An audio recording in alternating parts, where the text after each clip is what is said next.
The Nigerian women's basketball team has made their mark on the continent by winning a record-breaking fifth consecutive AfroBasket title.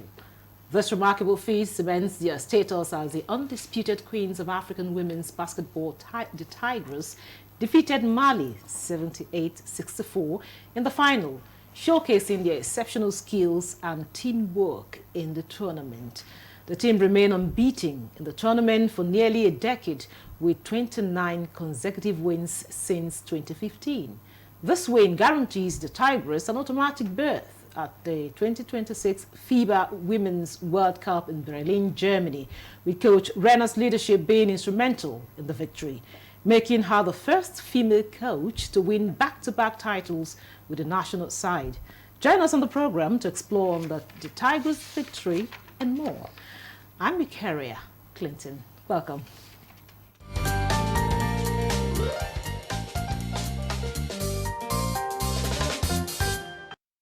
Now with me in the studio for the conversation is Abdulrahman Ibn Muhammad. He's the former NTA International, former GM NTA International, former GM NTA Sports, and also he's a sports consultant. It's a pleasure to have you on Nigeria today. Good to be here. Also with us for this conversation is Campbell Morrison, is the chairman, Kaduna State Basketball Association. He's also a former international basketball player. It's a pleasure to have you. Thank you for having me, Kara. Now, I'll start with you, Abdulrahman. Talk to us. How does this win make you feel? This win, apart from the fact that it cements a very, very important record for Nigeria and for the Tigress, a fifth consecutive championship, like you have said it, is so sweet. Seeing the manner in which it was achieved. I think it has never been this tough. The basketball aficionados, Cambo, would attest to this, because the challenges were much more, bigger than in previous years. Senegal, prior to the, ascent of the Tigress, the Senegalese, who, by the way, still hold the record of having won 11 titles as African women champions, the Senegalese had, been the team to beat. There have been other one-pitch winners here and there, but the Senegalese had been the team to beat. But once the Tigress came up, that is since the tournament in 2017, the Tigress have never looked back. And like you've stated now, Rene Wakama, the US-based Nigerian coach, has become the first woman ever to lead a team to back-to-back victories. So this, when you look at the entire situation, look at how emotion-laden the matches were. From the match against Mozambique, the Mozambicans gave the Tigress a very, very good run for their money. The Tigress won by only 5 points, right? 5 points. The Senegalese were no pushover, and for the first time, even in the finals, the Tigress found themselves down at the end of the first quarter. The challenges couldn't have been bigger than this. So it is a most satisfying win. The energy that they put in the third quarter, after having tied up the game at 41 points apiece in the second, by the end of the first half, really shows that they are not only a bunch of beauties, they're a bunch of skillful, hardworking, and patriotic Nigerians. So it is a most satisfying win. So it's a combination of brain and beauty and, of course, resilience. Sure, yeah. So, Cambo, as a former international basketball player, what stood out for you in this championship?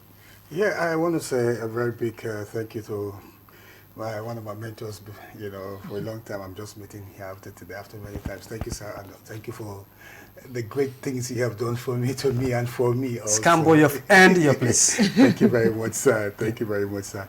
Yeah, I'm so glad that I'm alive seeing this happen. It's such an emotional win yesterday, again, and like he rightly said, I have to come after what he said, 29 unbeaten run, that's for 2017 till today.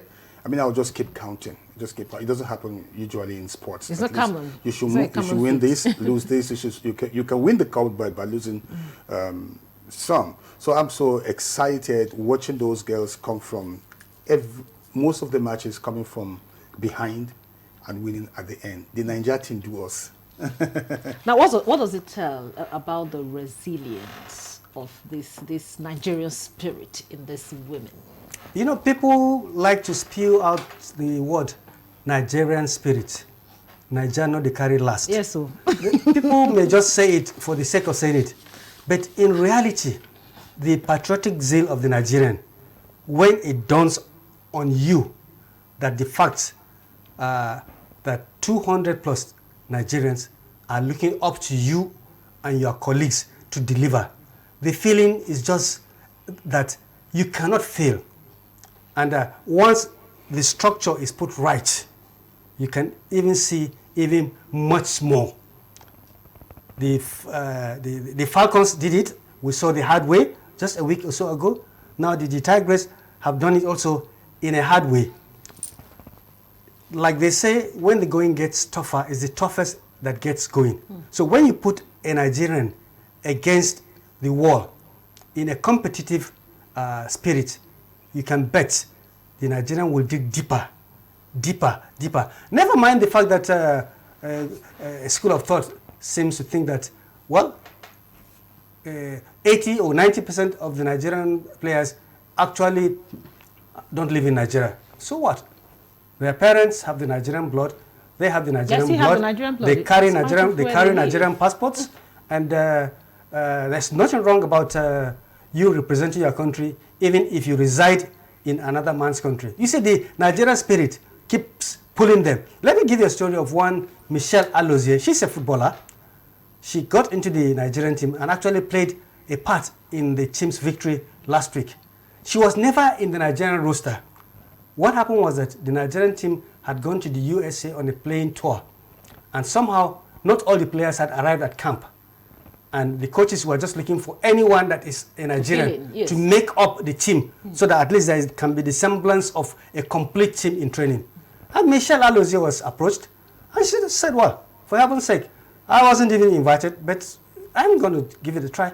She did try, and to her surprise, the coach told her the next day, girl, you are in the team for our next match. You see, she never had any contact on ground with Nigeria, but the Nigerian blood in her. And this is what it goes. Reni Wakama and all the girls, Amy Okonko, and all of them. The exception being the fact that Murjana to Musa was discovered while playing in a secondary school set up developmental competition here. I think it was in 2012. She was playing for KB State, and the scouts from the States and their counterparts in Nigeria saw her, and she eventually shipped her out. She made the team 7 years ago, and she's now a three-peat African champion. So the Nigerian spirit is never say die. Never say never, never say die. So, Skambo, of course, being there, you've been there before. You've been, you won some of the competitions as a player yourself. The consistency with which they have won over the years, tell us, how easy does it come? No, it doesn't come easy. It doesn't come easy because you have to keep placing and replacing. You have to keep, seeking for loyalty. Because whether you like it or not, disloyalty will definitely set in, and then players and their gangs up. So a lot of things will come and will come crumbling, that kind of a thing. But you need, an administrative setting that regardless of what wants to shape the team, could still come in together. These girls didn't just start playing together yesterday. I mean, it was years before the 2017. It was years before them. But one thing I just like is, apart from the administrative setting, everybody knows that we have our basketball challenges in Nigeria. But the girls were able to put themselves together and say, you know what, this is for us. If we can't get the structure working the way we want it to work, I think we have to do it for ourselves. And it gives them a platform to showcase who they are. And today, everywhere in the world, Nigeria, just like you rightly said, the moment the ball is in your hand, the eye of the world turns to who you are, to see if you're going to do it well or not. The truth about it is that, you see, there were seasonal administrators before this particular administrator. So you don't just start winning laurels in sports just by a time. It must have come from somewhere. And that's exactly what he was talking about, the Murja girl. I only call her blessed. You know, I only call her blessed because nobody would have, you know, would have understood why or how between the day she started playing and where she is today. But there were certain persons, you know, who guided her. So our consistency is as a result of, I believe that one is that the team and everybody understood what she wanted to achieve.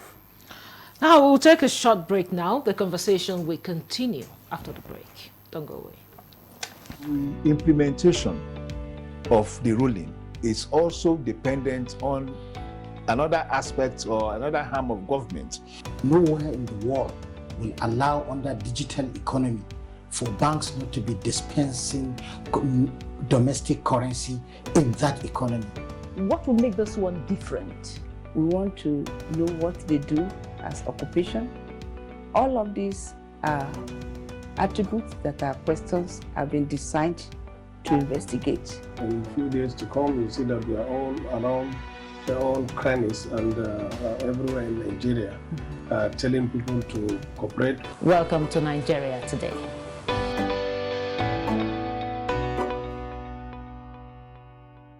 Welcome back. In case you're just joining us, this is Nigeria Today. We're celebrating the Tigress for their victory yesterday. So I have with me two gentlemen here in the studio. Now, back to you, Abdurrahman.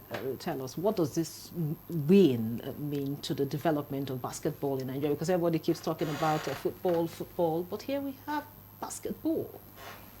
Well, Scambo tried to paint the picture of a structure that has been put in place. Well, the coaches didn't just get up one day to select these girls. There must have been some kind of a monitoring apparatus. There must have been some connection between the administrators here in Nigeria and the people that are working for them over there in the USA to identify the Emir Concourse, the Promise Amara, okay, and the rest of them. So a structure is indeed very, very necessary. If you look back, we spoke about Murjana being discovered in about 2012.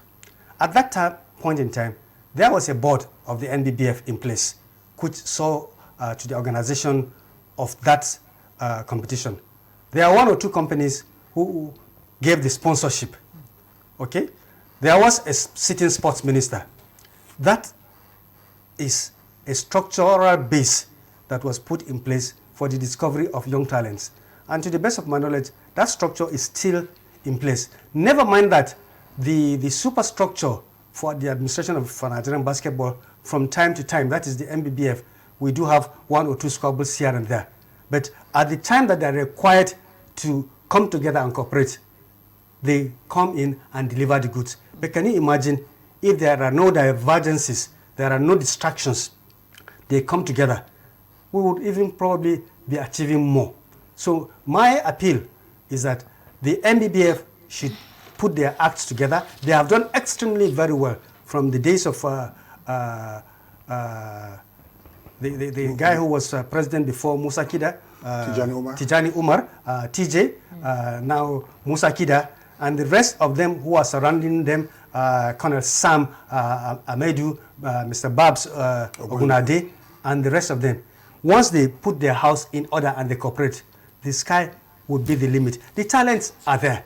And who knows how many Murjas are we going to get. Mark my word, Murjana from KB State, not Lagos, not Imo. You know? No, we have the bulk of that. So we do, that tells you that the talent is spread all over. Once the structure is in place and the scouts do their work, and of course, the sports authorities, thank goodness, the National Sports Commission is back. And from all indications, Shehu Diko and Olokpade are pulling the strings as well as they should. More foundation, much more solid foundations are being laid. the sky would be the limit. So long as we don't leave the track, there should be no distractions. Now, Skamba, tell us how much of this win will inspire young women around the world, starting, of course, from the Kaduna State, the basketball, because we had the win for the women, Falcon, for the football, the other time, now the Tigress. So, big credit to, the Mulja, even he's talking about, apart from Kebbi, the next place she came was Kaduna. Yeah, and I'm bold to say the first shoes she used was mine to play, and my brother was the coach. And then I'm so proud of that. I'm so proud of that. I don't know if it's okay to speak about what happened today, at the presidential villa, so that when you talk about inspiring, young girls. Sure, why not? Go ahead. I look at it, as a big inspiration for people playing because, monies were not always found in sports like basketball. It's never talked about. We don't see anything. I heard that some parents already are telling their children, you either go play, you see that I think you should just go do you should just go do this. So, but you could just imagine, he made a very profound statement. We don't want to look at it, holistically, that all the girls came from somewhere outside Nigeria. But you could just imagine if 4 of those girls were Nigerian based and such an amount was given to them, what would have happened to their communities? You understand? What would have happened to their communities? And secondly, I want to put this on record. You see, Nigerian athletes are nationalizing in other countries. But count my word, you start seeing other countries start nationalizing to play for Nigeria. For Nigeria. Actually, a thrower, a female thrower in a Commonwealth country, I can't really recall, just last week, made the decision to transfer her allegiance to Nigeria. And she's a champion. So while some are going away, some are coming in. Yeah. And you see, I'm going to tell you this, and mark my words again. This Olympics, these girls that just represented Nigeria, it's going to be difficult for some of them to make the team into the World Cup. You know why? Why is that? Because there are going to be more girls who are going to come out and say, we are Nigerians. We are Nigerians. Everybody's going to start bringing his name out. I'm not Nigerian. I'm not Nigerian. And I'm telling you, that's really, really going to happen. So it's going to be a big field and a big competition. It's going to be a big competition. And Nigeria is getting ready to compete in a global world just beyond Africa. We're not beginning to look beyond Africa. Because we feel that we're more than conquerors now. So we are beginning to see something very different. Of course, we are more than conquerors. For young girls now, I just know that everybody will say, wow, wow, wow. I think I want to start playing basketball because basketball is going to be one among the curriculums that's going to be in school. So what does this mean for our image? Because right now he said a lot of girls will be coming out to say, okay, I'm a Nigerian. For people that, some of these girls before now have been like, they are kind of skeptical to say, I'm a Nigerian. But today, they'll come out and say, certainly it is a positive move. More people will want to identify with success. So like Scambo has stated, definitely more and more people will come out to say they are Nigerians because they know that when they excel, they will be duly recognized. There will be cash. There will be national honors, possible houses, and so on and so forth. In the past, previous governments have done what they, at that time, thought was the best. But there is a new thinking under this government. And a few people may have raised issues with the issue of work and reward across the board. And I'm sure the government is hearing this. They will probably work on that. But as far as sports is concerned, now every sportsman and woman knows that if I do well to represent Nigeria, we do well, there is something waiting for us. Those who worked in the past, Scambo's teammates, former Falcons players, and so on and so forth, some of them have come to cry out in the media, we did this, we only received handshake and so on. That was a different dispensation. I sympathize with them, but I don't think the government can bend over backwards and do what other governments didn't do. This is the business of this government. The only thing I want to add is that the government should not only wait to reward people who have gone to excel, because a lot of these footballers and a lot of these basketballers ply their trade abroad, where there are facilities, there are no distractions. The American collegiate system, the professional system, there are no distractions. So the talent is given an opportunity to develop. We should try to replicate some of those facilities here in Nigeria, because it's not always that we'll have the opportunity of sending. Some of those who don't have the desire or the acumen to go for further education, and they have the talent, what happens to them? So they have to be raised and developed at home. So apart from giving out appropriate rewards to those who excel, the government under this dispensation through the National Sports Commission should try to ensure that sports development is given a pride of place. Appropriate facilities should be provided, not only for football and now basketball, for other sports of comparative advantage, so that more and more talents can be, discovered. And developed. And before we end this program, I'd like to make this point. Mr. President did say when he was receiving the Falcons last week, that he was actually made to sit down to watch against his wish, because he didn't want to have his heart beating so fast. Okay, he watched that on a foreign channel, sports channel, not a Nigerian channel. This basketball was watched not on a Nigerian channel. Where am I driving to? The fact that Nigerian channels need to be empowered to be able to bid for rights, because Nigerians have a right to watch what our people do, becoming African and world champions. I am making a case for the NTA to be supported. This is serious business, and serious business needs serious money. In some other countries, South Africa, they give support to SABC. The Moroccans, the Arabs do it. Nigerians deserve to watch our teams perform on the national TV. Thank you very much. This should be, please, taken seriously. Thank you very much. That's Campo. Of course, Abdurrahman mentioned something very important, and I think you also should tell us a little bit of it as the chairman, Kaduna Basketball Association. He talked about some of the challenges that have been faced, talking about the facilities. Yeah. So tell us, what are some of the challenges, and what do you think should be done so that more of this talent will be discovered? Sports is played in a facility. And sports people are discovered, sports people that will excel and go far are discovered early. And then they are also being watched. They're also being watched and also being supported. They say they're also being supported. The people which are called the coaches also will have to, attention needs to be paid to the coaches. The coaches need to know what are the latest or what is in vogue. You know, there are times we travel, the coach doesn't know that the rules have changed. A lot of times we concentrate on athletes, which is okay, but we don't always remember the coaches, that will train the athletes. So the coaches start teaching the athletes by the things which are already outdated. So I'm just asking, that apart from the facility, the human power again, or rather the managers. The managers must also, because this is important. What Scambo is saying. You recall that a Nigerian athlete, transferred her allegiance to another country, citing cases of where she was denied an opportunity to run. This is because the people managing her were probably not informed. They were not up to date. And that's the point, I think. Things have changed. So you have to change with the trend. Yes, go with the trend.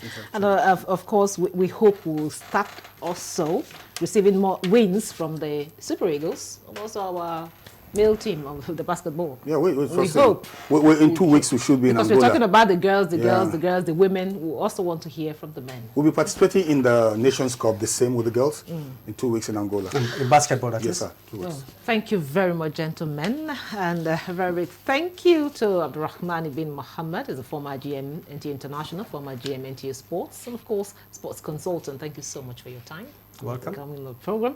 And also thank you to Scambo Morrison, Chairman, Kaduna Basketball Association and former international basketball player. Thank you so much for coming. I look forward to seeing you on the court one day.